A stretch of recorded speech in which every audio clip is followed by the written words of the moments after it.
Hi, hello, welcome to my channel, The White Coat. This is Bhavya. In this video, we're going to discuss about the topic. It's an interesting topic that is interpretation of ECG with abnormalities included. The interpretation of ECG consists of 10 steps. Firstly, the standardization. The calibrational signals are called standardization. In every ECG paper, the standardization will be present on left side where the normal is 10 mm, that which covers two large squares. The 5 mm is used for left ventricular hypertrophy patients, and where the 20 mm is called the low voltage condition. The second step is rate, where the lead 2 is used for calculation of rate. For regular rhythm, the rate can be calculated with the two different formulas. First is 300 by number of large squares between RR interval. For example, in this ECG, you can see there are 3 large squares between RR interval. So 300 by 3 is 100. So there is 100 beats per minute. And the second formula is 1500 by number of small squares between RR interval. For example, in this ECG, we can see 18 small squares between RR interval. So 1500 by 18, that is 83 beats per minute. For irregular rhythm, the formula is number of QRS complexes in 6 seconds into 10. For example, in this ECG, let's count the 6 seconds, which is 30 large boxes. Here you can see there are 15 QRS complexes in 30 large square. So 15 into 10, which is 150 beats per minute are present. The third step is rhythm. There are two types of rhythm, regular and irregular rhythm. Regular rhythm, where the RR intervals are equal, which is also called as normal sinus rhythm. Coming to irregular. In irregular, there are two divisions, that is regularly irregular and irregularly irregular. Coming to regularly irregular, which can be seen in second degree heart block type 2. Coming to irregularly irregular, which is seen in atrial or ventricular fibrillation. The fourth step is axis. The normal cardiac axis is minus 32 plus 110. The lead 1 and AVF are used to check the axis. In both the lead 1 and AVF, the QRS complex is always upright. So when there is an inverted QRS complexes in lead 1, it is known as right axis deviation. When there is inverted QRS complex in AVF, it is known as left axis deviation. When there is an inverted QRS complexes in both the leads, which is lead 1 and AVF, then it is known as extreme axis deviation. The fifth step is Pwave. As you all know, the Pwave is produced due to atrial depolarization.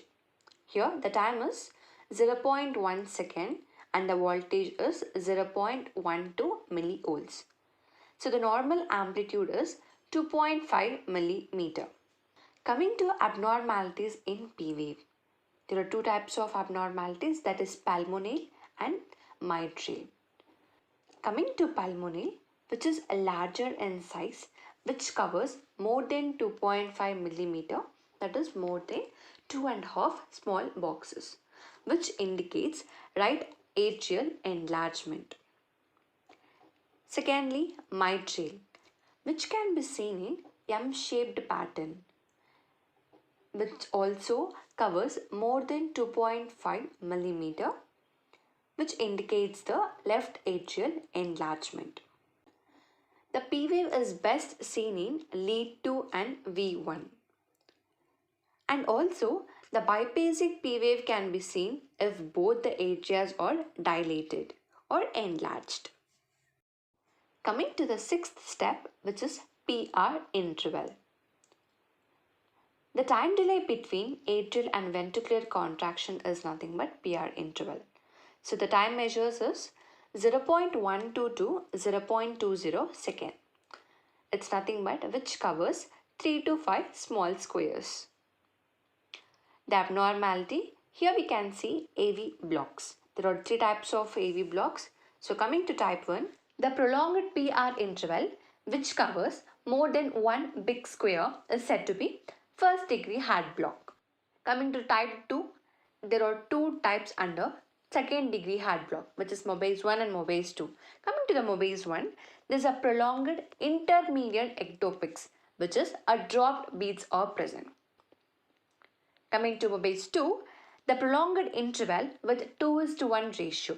You can see that there is absence of QRS complex in 2:1 ratio. Coming to the third type, which is there is no communication between P and QRS complex, is said to be complete heart block, which is nothing but the third degree heart block. You can see there are more P waves compared to QRS complexes. Coming to the 7th step, which is QRS complex. Before entering into QRS complex, let's talk about Q wave. The prolonged Q wave other than normal is said to be old MI, which is old myocardial infarction. Now let's talk about QRS complex. As you all know, the QRS complex occurs due to ventricular depolarization. So the time measures 0.08 to 0.12 seconds and the voltage is 0.5 to 2.0 millivolts. Coming to abnormalities. Firstly, narrowed QRS complex. So here, which is below 0.08 to 0.12 second. That is lesser than 3 small square, which can be seen in supraventricular tachycardia, that is SVT, or left ventricular hypertrophy or right ventricular hypertrophy. Now let's talk about the wide QRS complex, which is about 0.08 to 0.12 second. That is more than 3 small squares, which can be seen in ventricular tachycardia, ventricular fibrillation and bundle branch blocks. Coming to the ECG changes for the left ventricular hypertrophy. Let's take lead V1, S wave, and in lead V6, the R wave.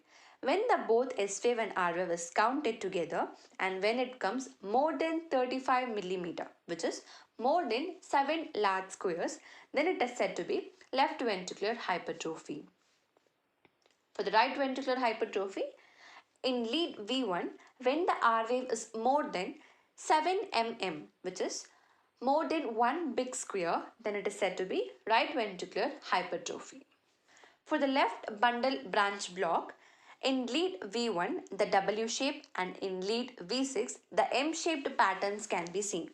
For the right bundle branch block, in V1, the M-shaped and in lead V6, the W-shaped patterns can be seen and it is said to be right bundle branch block. And coming to the 8th step, which is QT interval, which is nothing but starting of the Q wave and end of the T wave is said to be QT interval. So the time duration is 0.36 to 0.44 seconds. That is which covers 2 large squares. Coming to the abnormalities, when the QT interval is below 2 large square, then the abnormalities is identified as hypercalcemia, which is high amount of calcium. More than 2 large square, then it is called as hypocalcemia, which is low calcium level. Coming to the 9th step, which is T wave. As you all know, it is due to ventricular repolarization and the time is 0.15 second and the voltage is 0.3 millivolts. That is which covers 2 to 3 millimeter. So coming to abnormality, when the T wave is more than 3 to 5 millimeter, then it is said to be hyperkalemia, which is high amount of potassium, and when it is less or depressed T wave, then it is called ischemia. Coming to the 10th step, which is ST segment, which is nothing but end of S wave to start of T wave. Abnormalities. Coming to ST elevation. In limb leads, when the ST segment is more than 1 millimeter And in the chest lead, when it is more than 2 millimeter, it is considered as ST elevation. It can be seen in myocardial infarction. Coming to ST depression, which can be seen in NSTEMI, that is non-ST elevation myocardial infarction, acute myocardial ischemia, ventricular aneurysm, myocarditis, pericarditis, etc.